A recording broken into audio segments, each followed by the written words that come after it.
Ayan. Ito yung mga bago nating alaga. Mga mollies and guppies. So, ito yung mga nakalibangan natin ngayon. Mga ornamental fish. So, ayan. Feeding time nila. Ayan.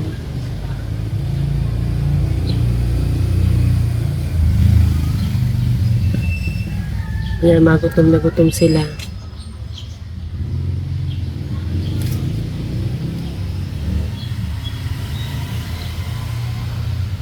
So, yung mga puti, yun yung mga mollies. Tapos, yung may color blue, yun yung guppy. Yan. Makain sila.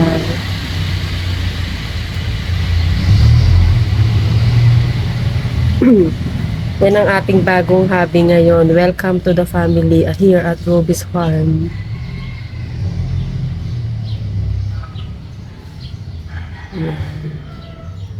You'll be adding more. Nabili natin sila sa Cartimar. So, tinry lang natin para maging libangan natin dito. So, yan. Nagkaroon tayo ng segregation dito sa kanilang pond. Ayan. Para at least, itong mga nagkaroon niya ng separator. May log dyan sa in-between. Tapos, ito yung mga duckweeds. Yan sila nagtatago pag gusto nilang magtago. Dito para na-view natin sila. So, yan. Yan ang ating mga ornamental fish.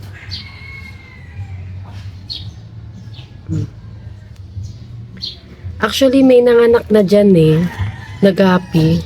Tingnan natin kung makikita natin sa camera. Ayan. Ayun. Kung makikita nyo yung mga maliliit na yun. Actually, kumakain kasi sila. Kapag itinuro ko, baka... Ayan, yung maliliit na yan. Yan. Anak na siya nung guppy. So, nung nabili namin sila, mga after 3 days, nanganak na sila. So, mga live bearer sila. Live bearer. Live bearer, fish.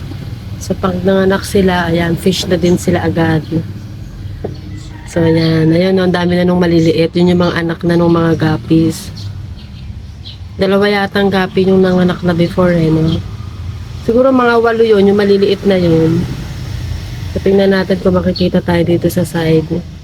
Kung saan nagtatago sila So, wala. Gusto nila ng sunlight. So, yan sila. Ayan. Ayan may sunlight. Pagka meron shadow, natatakot sila kasi baka hulihin sila. Ayan, ito yung feeds nila. Ayan, ito, papakainin natin sila. Ganyan lang. Ayan, konti-konti lang.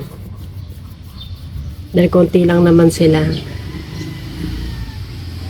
Ayan. Ayun yung malito.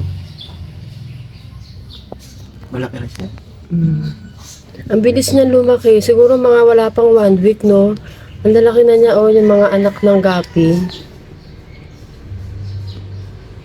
So, ito yung naging hobby natin ngayon.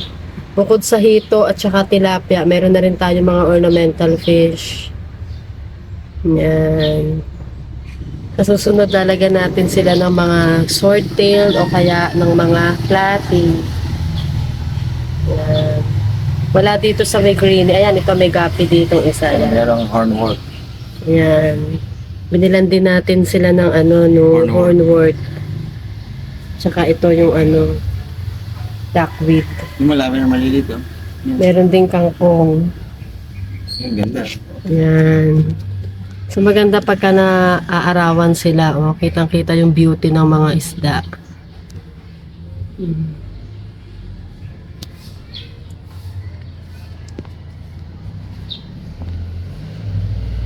Okay pala na nalagyan namin ng separator.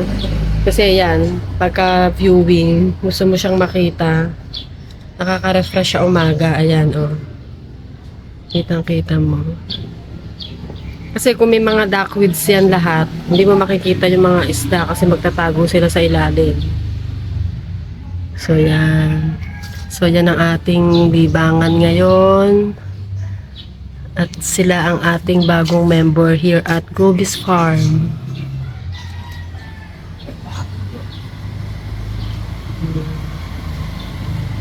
So yan. Dadagdagan pa natin sila.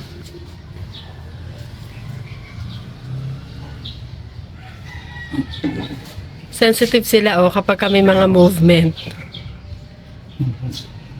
Tumatakbo kasi akala nila huhulihin.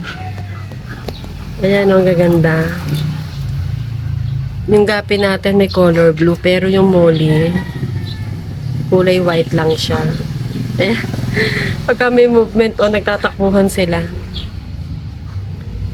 So, yan.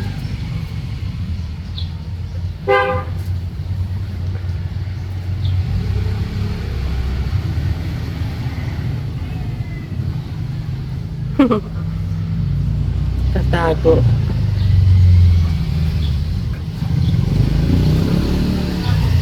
Yan, nagtago na sila sa ilalim. Yan, ang cute.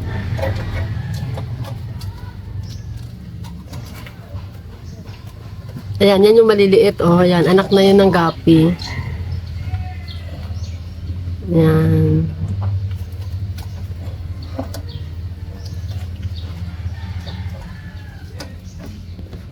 Okay, that's all for today. November 12, 2023 at 9 o'clock in the morning. Here at Gobi's Farm.